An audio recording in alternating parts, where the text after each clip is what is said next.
So any high Q RF device, be it a filter, an oscillator, or indeed an EmDrive cavity, will need tuning before you can actually get it to operate correctly. So once it's been designed and manufactured, the next step is tuning. And during the development process, this can require time and patience. The first parameter, obviously, we're going to tune for a resonant cavity is the resonant frequency. And here we'll probably be working with a typical bandwidth of 50 kilohertz for a non-superconducting cavity at an input frequency perhaps approaching 4 gigahertz. So you can see how sensitive the tuning is going to be to get a frequency bandwidth of 50 kilohertz at a frequency of 4 gigahertz. And the first thing you are going to need is an accurate and stable signal source. So that's the number one requirement of your test set. And ideally it should have a swept frequency capability. Now we're talking about Q values of around 50,000, and we've seen that the input circuit must have the tuning element to enable the impedance between the input circuit, the source for the input, and then the input circuit and the cavity to ensure actual transfer of power into the cavity itself. Clearly, we need some feedback while we're doing the impedance matching and tuning, and what we do is to use a detector to measure the E field within the cavity itself. And so clearly tuning must take place with a two-port measurement set. You must be looking at the input frequency and power levels, and then you must also be looking at the output, which in this case is the detected power inside the cavity. Now, the very first step of your tuning may well be aligning the end plates to ensure that we have a minimum path length error across the wavefront, and you need to do this to get a high Q. Usually what this means is that you need to shim at the flanges between an end plate and the cavity wall section.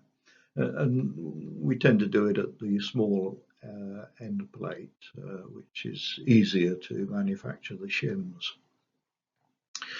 The measurements you need to take during tuning are obviously the frequency F0, which we typically quote in megahertz, the input power Pin, Pi, the reflected power PR, and the detected power PD.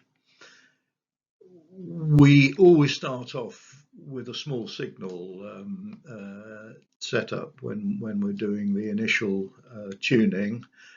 So normally we would quote the values, the power values in dBm, that's dB milliwatts, where 0 dBm equals 1 milliwatt. Once we move to high power testing, we quote the powers in watts. We will use the SPR flight thruster as an example, as we've done before.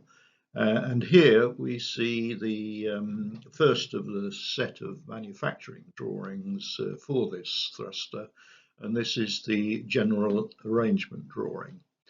You can see the external dimensions, diameters top and bottom, and length between flanges. Of importance is the detector probe, which you can see mounted on the wall of the cavity towards the small end plate. The input connector, which is at right angles to the detector probe, and is lower down towards the large end plate. And alongside the input connector, you can see our input tuner. This is actually a tuning screw mounted in a lobe on the actual outside wall of the cavity. The general arrangement drawing is effectively the interface between both the electrical and mechanical interface between the thruster cavity itself and the payload that it's mounted on. So these are the essential bits of information you need in this general arrangement drawing. Here we can see the essential tuning elements in our flight thruster. These are the input loop, the tuning screw, the detector probe, and the alignment shims. So if we look at the input loop shown in the picture to the left of the slide, first of all, this was designed using a pretty iterative test procedure. You start off with a loop of approximately the right diameter, and then you trim it or extend it until you get the best match that you can and the highest untuned Q. It resulted actually in a nominal 13mm loop, and this is mounted on a standard N-type connector. Now you'll notice that the loop is not actually a wire loop, because when we operate at high power, the circulating currents inside the loop itself are huge. Remember that we are aiming for a highly resonant loop with a Q approaching the Q of the cavity itself. So it's important to keep the losses to an absolute minimum, and the way you do that is have a reasonably high cross section of your loop. And you can see that we've ended up with what is a 7mm wide copper strip rather than just a wire loop. The detector probe, which you can see next to the loop, is simply an SMA connector with the center probe trimmed right back, essentially just poking out above the insulated part of the probe. And this is done to minimize the losses in the detector probe, which would otherwise bring down the Q of the cavity.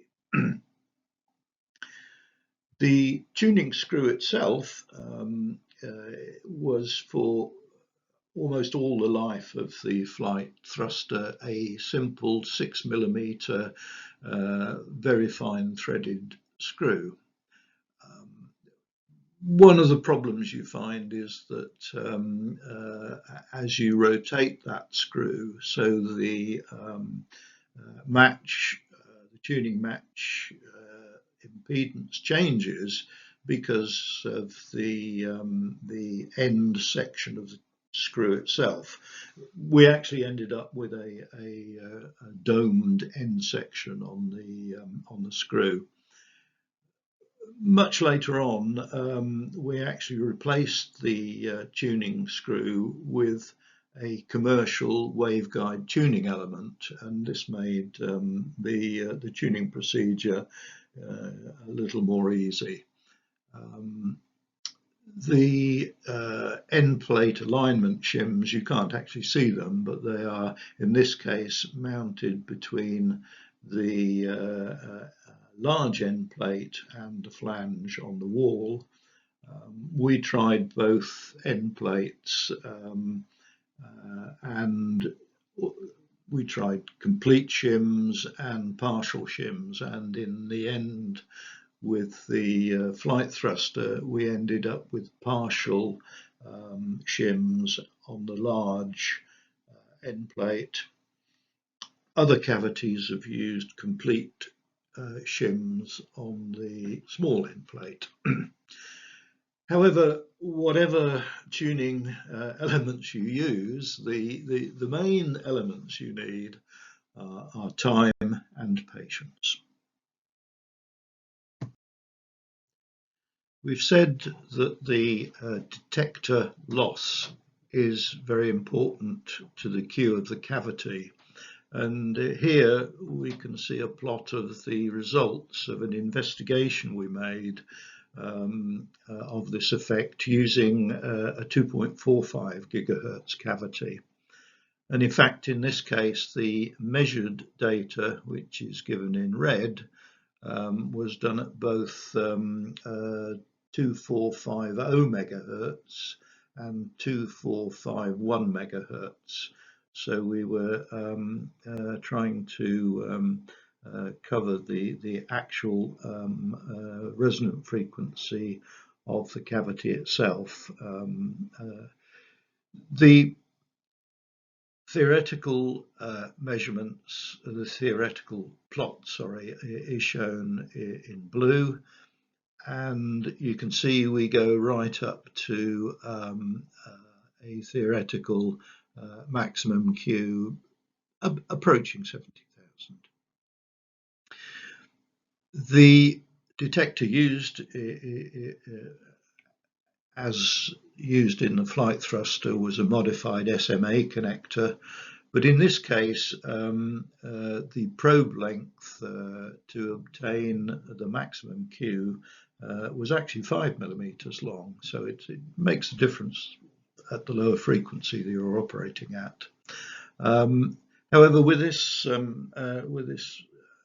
cut down probe length, we got a detector loss. Maximum detector loss is actually greater than 22 dB at the resonant frequency of the cavity itself. This meant really that the effect of the probe on the measured loaded Q for the rest of the testing of this particular cavity was negligible, which was what we were after. So now we'll look at the test bench that we used for the flight thruster, and I've shown it as a block diagram, as you can see on the slide.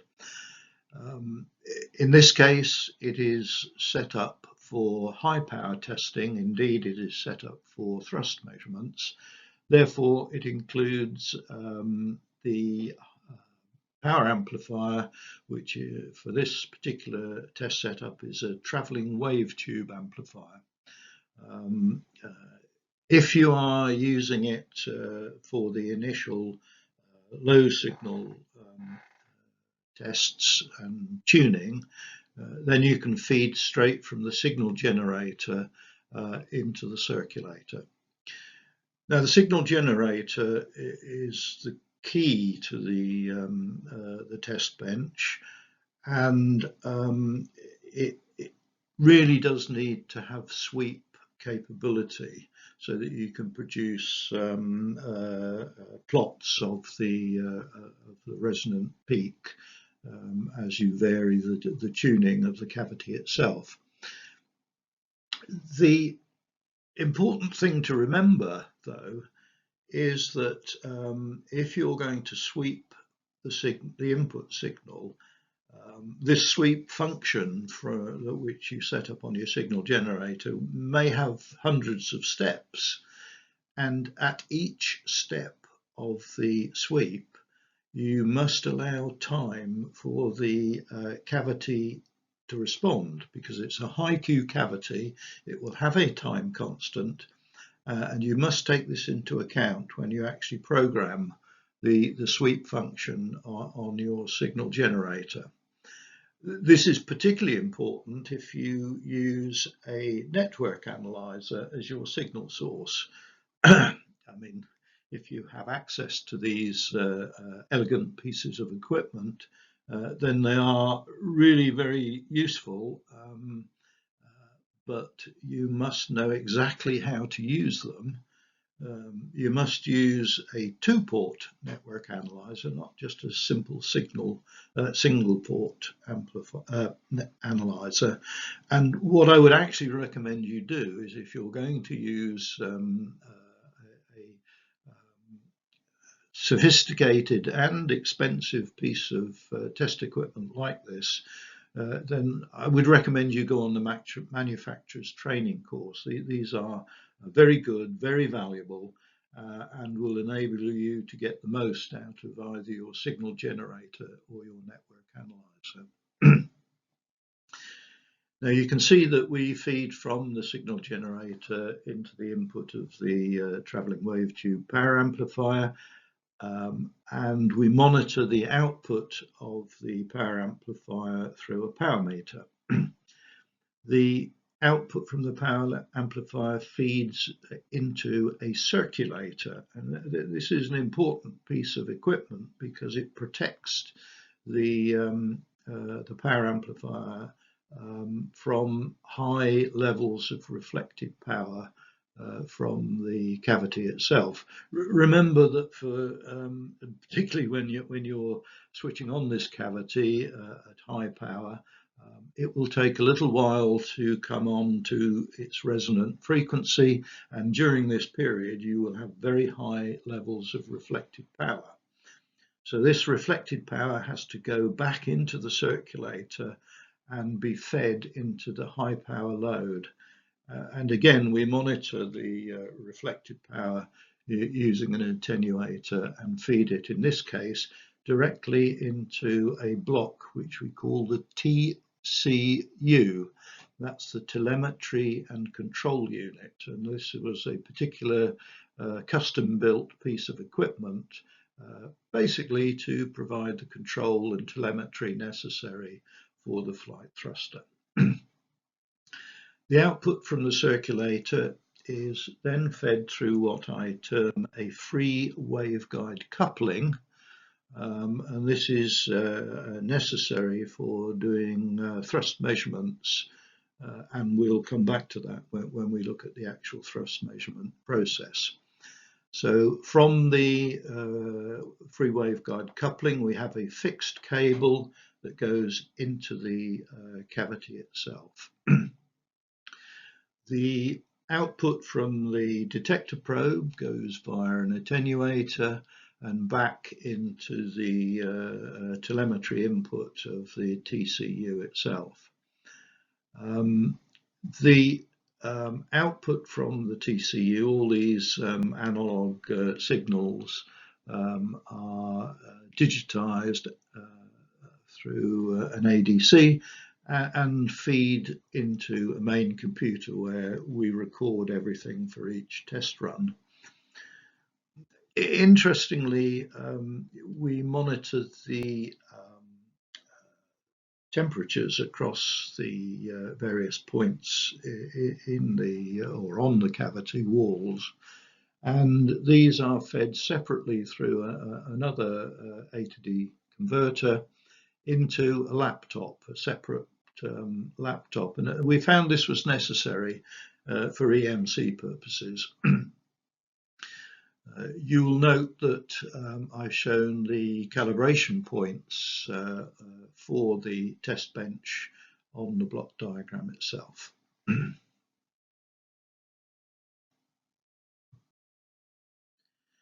So here we can see a general view of the test bench that we use to tune and test the flight thruster, as well as actually measuring the thrust that it produced.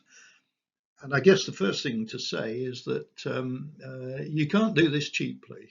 Essentially, the total cost of this test equipment, which was the basic requirement for setting up and testing the flight thruster, was around $100,000. So you need to make the absolute most of this expensive investment in test equipment. Obviously, to the far left of the setup, we have our main computer, which is used to, as I say, record and process all the test data that we're getting from each test run. Next to it, we have the signal generator, and in this case, this is a simple Hewlett-Packard signal generator, and when we started off we actually didn't have a sweep capability, so this meant that the tuning was quite a laborious process, but nevertheless it worked. It's a very stable, very accurate signal source. Next to the signal generator, I've highlighted probably the most important piece of test equipment from a safety point of view, and that is the field strength meter. We'll come back to this later on, but it is vital that you have one of these pieces of equipment to make sure that the leakage level that you are bound to get during high power tests does not become a danger to either the operators or any observers who you might have invited in to see the tests. The telemetry and control unit, the TCU, you can see next along. As I said, this is a custom-built piece of equipment that is used not only to control the thruster and the power amplifier, but also to group together all the analog signals that we're using from the telemetry points in the test bench. You'll see that the TWTA, together with the circulator and the high power load, are all mounted on a separate table. This is the next table to the right. And the reason for this is that this is the TWTA is actually a 600 watt output, so it's pretty powerful. It gets quite hot, and it has some quite powerful cooling fans. And what we don't want to do is get the vibration from the cooling fans of the tweeter to upset the thrust measurements, which are taking place on the next table along, and you can see the elements of what we call a composite balance on this next table. Between the two tables, and indeed between the fixed output of the circulator and the moving input of the thruster itself, we have our free waveguide coupling. And this, if you like, is the bridge between the two tables as well. For interest's sake, if you move on to the right again, you will see some of the liquid nitrogen test equipment. There's a storage unit there for the liquid nitrogen, and a cabinet that we use to carry out the tests on the superconducting cavity, which was actually being tested during the same period that the flight thruster buy-off tests were being carried out. So it was a very, very busy time for us during that period. If you're going to carry out formal tests, for instance, to sell off your work to a customer or an investor, then you need to make sure that you have a fully calibrated test bench before you start your formal testing. And this table that I've shown in this slide shows basically the results of a set of calibration measurements on our flight test bench. It's also important to know what your power levels are throughout your test bench for safety purposes. You can see that if you go down the first column, if you look at the TWTA, which is on the third row down, you can see that the output power in this case during the calibration was 619.4 watts. So you go down further along the first, or down the first column, and you come to cable 3, which is the actual cable that runs into the input of the thruster itself. And you can see the output power from cable 3 is 486.4 watts. So you can see that there's a large number of watts being lost in this test equipment between the output of the power amplifier and the input of the thruster itself. And knowing where this power is going is very important from a safety point of view, because these are very significant levels of microwave power. If you're just doing tuning and initial testing of the cavity, you can use the output of the signal generator itself, which you can see is 1.6 milliwatts. That's about 2 dBm. And you can get a complete range of measurements for your tuning using just the output from the signal generator. One thing you do have to do, though, is when you bring in the TWTA, you must change the attenuator values on your telemetry feeds. Otherwise, you'll simply blow up the power meters in your test equipment, and that can be a bit expensive. The other important point to note is if you go down again the first column below cable 3, you can see figures for the thruster return loss. In this case, you can see that you're getting 59 watts being reflected back from the input of the cavity itself. Which represents a return loss of minus 9.16 dB. Now, normally speaking, for a device under test, this would be a bit horrific, and everybody would say, "Oh dear, no, this isn't doing very well at all." But in the real world, you have a high power cavity which is undergoing quite a lot of thermal change as the cavity itself heats up and the resonant frequency changes. So it is fully expected that you will not have a very good return loss during these high power tests.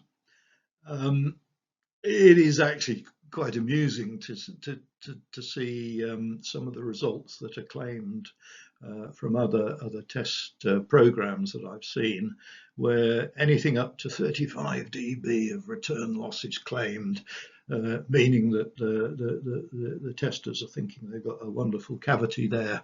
In reality, this means that you are simply pouring this very expensive microwave power straight into your input circuit, rather than actually transferring it to the cavity itself. So a relatively low value of return loss is not something to be particularly worried about. You obviously want to make it as high as you can, but anything around minus 10 dB is quite acceptable. Here we are looking at the results of a typical swept frequency measurement, and again this is for the flight thruster. What we're looking at is a small frequency sweep around the resonant frequency, and in this case we're sweeping about 1.5 megahertz. And we're displaying both the detected power, which is the red peak, and the reflected power, which is the blue dashed null. And whilst we start using, but we'll start the tuning process. We will concentrate on the detector peak, because inevitably you will find that you have at least two peaks when you start your tuning process. And the tuning process will need to start over a much wider frequency band than we're showing here. What you should be able to find is a peak that is associated with the input circuit and a peak that's associated with the cavity itself.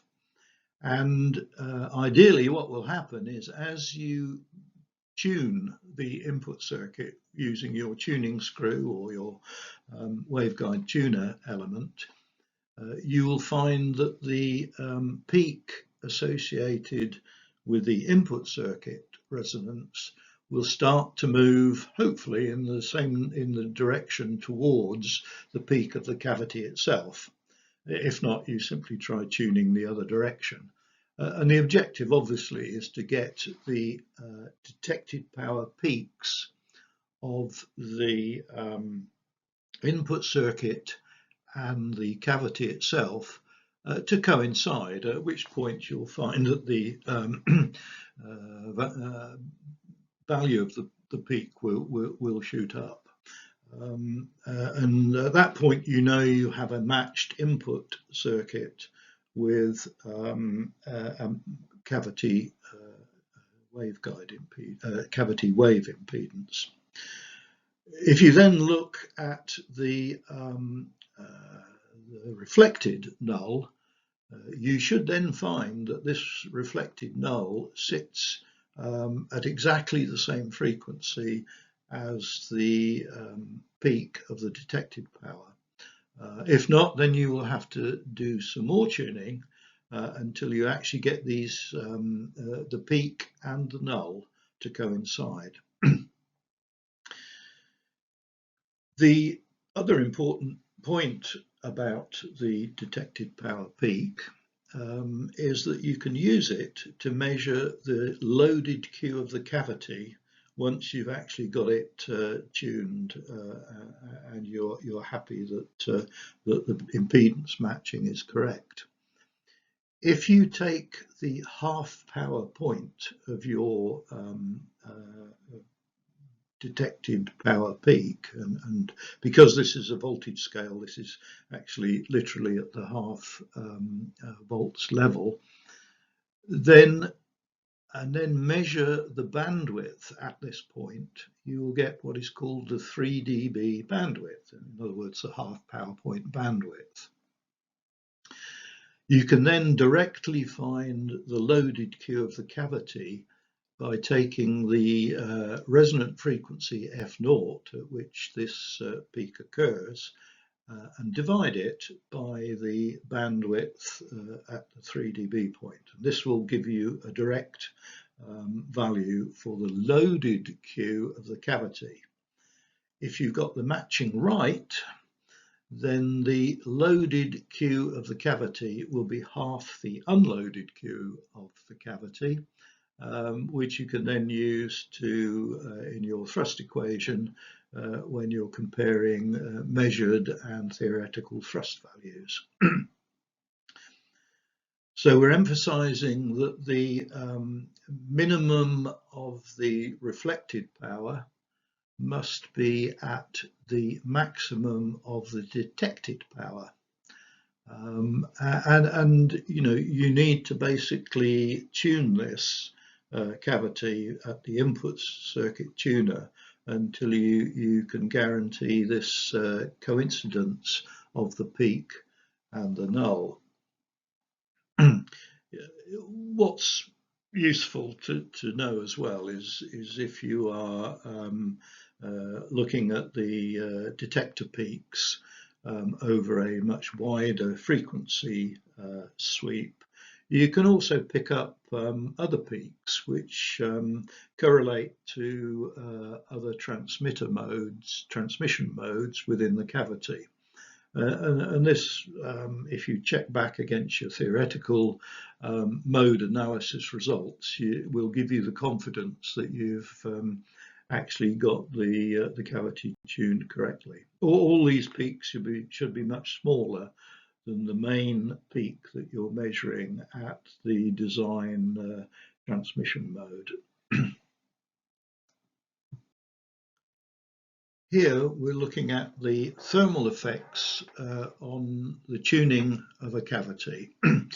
And clearly, if you're pouring a lot of watts into your cavity, the losses in the walls of the cavity will start the temperature to increase, and as the cavity temperature increases, the cavity dimensions will increase due to thermal expansion of the alloy. And in effect, what happens is the increased axial length will mean that the resonant frequency decreases. This is shown in the graph on the left, where we're plotting basically the resonant frequency on the horizontal line against the wall temperature on the vertical scale. And you can see simply as the wall temperature increases, so the resonant frequency of the cavity itself decreases. This is a relatively slow process, and during testing we can control this manually simply by monitoring the detected and reflected powers. However, for flight operation, obviously you can't sit there twiddling the frequency all the time. So clearly there will need to be automatic tuning of the thruster, and this will use a closed loop control system based on the detected power, and it will work from a set of test data for each thruster. So during the final testing of these thrusters, you will characterize them over a full temperature range and power range, and all this test data will be available for the closed loop control system to maintain cavity resonance during the varying thruster environment that it's going to be in, both in terms of environmental temperature, which can be very large, the range can be very large for a payload, and indeed for the required thrust output and therefore the actual controlled power input. So you've got a very wide range of test data will need to be taken and characterized for each thruster. However, returning to the manual testing that we carried out, we very quickly found that there was a problem with a very rapid temperature increase of the input loop following switch on. You can avoid this, if you like, by simply very slowly increasing the power level and allowing the increase in temperature of the loop to occur slowly. But if you want to switch in power straight away, then what you need to do is to have a frequency tracking algorithm that we developed basically for 3 power levels for the light thruster. We termed these low at 150 watts input, medium at 300 watts, and high at 450 watts. And these are the input powers to the cavity itself. And what happens is that when you first switch on the power, you need to have a frequency offset as shown in the table on the left. So for the low, medium and high input powers, you can see that the initial frequency needs to be offset at 0.05 megahertz for the low power and 0.25 megahertz for high power. And then you subsequently need to step frequency increases as the input loop heats up and the resonant frequency of that loop changes. And you don't want the resonant frequency of the loop to be different to the resonant frequency of the cavity. And so you must take into account the two temperature rates, or the rates of change of temperature for these two circuit elements.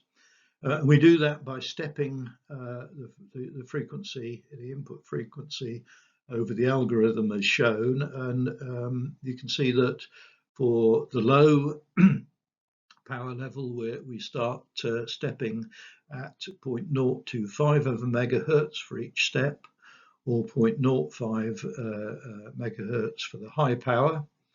The number of frequency increase steps per second, sorry, the rate of frequency increase in the steps per second varies from 2 to 1, depending on whether you're going slowly or speeding up at the high power input. The number of these frequency increase steps changes, and you can clearly see that it goes from quite a low number of steps, 6 for the low input power, up to 20 steps for the high input power. This simply illustrates that the heating of the input loop is much longer for the high power input. We then follow the increase in frequency following initial switch on by a period of constant frequency, and you can see it's much a much longer number of steps for the low power and only 6 steps for the high power, by which time you have to start decreasing the frequency, because then the temperature increase of the cavity itself is causing the axial length to increase and the resonant frequency starts to decrease. So we must decrease the input frequency in steps to match this.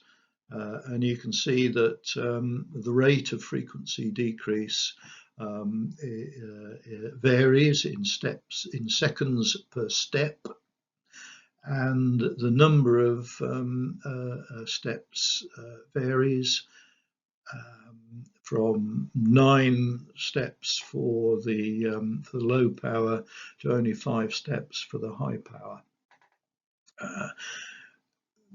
Interestingly, the 3 power levels that we tested the flight thruster over were tested using different on periods.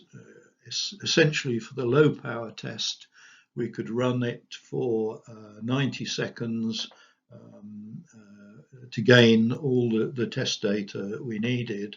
For low power, we could decrease the on period for the medium and higher power tests down to 60 seconds.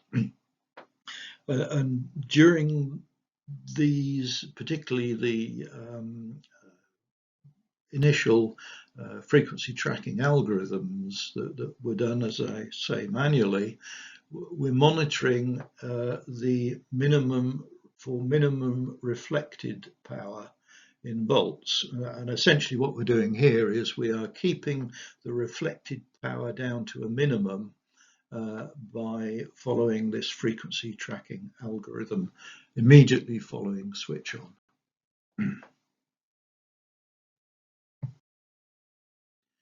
Before you carry out any high power tests, you must take the safety requirements very seriously. And the best way to do this is before you switch anything on at all, you must have before you written and reviewed test procedures. So before you start to do anything, write out what you're going to do, get that written procedure reviewed by an experienced microwave engineer, and make sure you follow that procedure during your testing. Whatever might happen, and all sorts of funny things can happen during your testing, you must nevertheless stick to your safety procedures. Now, before you actually switch anything on, you must have in place a microwave field strength meter that we've mentioned before. It must be switched on and must be positioned in close proximity to any test personnel or observers. And during the test run itself, you must monitor it to make sure that the leakage level is below 5 milliwatts per centimetre squared, which is the safety level for all microwave equipment. You should also ensure that the equipment is grounded correctly. Now this means you must have a star grounding configuration using nice bright green cables, and those connections must be visible, so you can do a quick visual check before you switch anything on that your equipment is correctly grounded. You could well do a zero resistance ground measurement when you first set up the test equipment, and make sure that the equipment, in particularly the thruster and its support structure, is grounded, because it may well be mechanically disconnected from the power source itself. And thus represents a very dangerous source of electrocution. I mean, essentially, if you have a floating metal structure being fed from a high power microwave source, which is generated by a high voltage component, then that structure itself can float up to very high voltages, and we are talking about thousands of volts, and it's backed up by a large amount of power. I'm thinking now of sources which are either magnetrons or traveling wave tube amplifiers. So simply, if you touched an ungrounded structure and it was floating at these voltages, I'm afraid you would die. This is a lethal situation, and you must take it into account very seriously.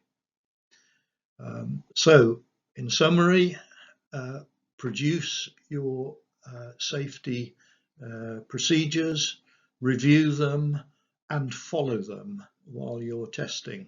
If you don't, you'll be at risk of going blind or dying. So please be safe when you're doing your high power testing.